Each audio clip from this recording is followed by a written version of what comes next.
BNP senior যুগ্ম মহাসচিব রুহুল কবির রিজভী অভিযোগ করেছেন, বিএনপি চেয়ারপারসন বেগম খালেদা জিয়ার মৃত্যু ফ্যাসিস্ট হাসিনার একটি পরিকল্পিত হত্যাকাণ্ড।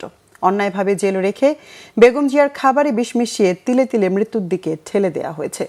রাজধানীতে ঢাকেশ্বরী মন্দিরে বাংলাদেশ পূজা উদযাপন ফ্রন্ট কেন্দ্রীয় কমিটি আয়োজিত বেগম জিয়ার শোকসভায় এসব কথা বলেন তিনি। রুহুল কবির রিজভী আরও বলেন, বিএনপি চেয়ারপারসন প্রচণ্ড রকম অসাম্প্রদায়িক ছিলেন। তিনি সব ধর্মবর্ণের মানুষকে আপন মমতায় কাছে টেনে নিতেন।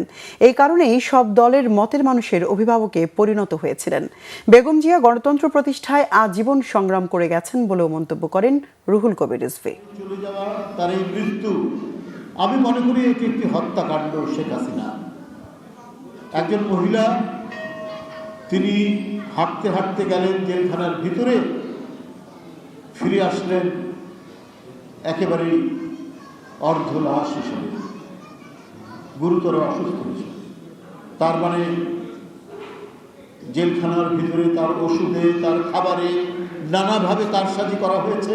তিনি যাতে তিলে তিলে ক্ষয়ে ক্ষয়ে তিনি নিঃশেষ হয়ে মৃত্যুর মধ্যে ঢলে পড়েন, সেই ব্যবস্থাটা সেদিন করা হয়েছে।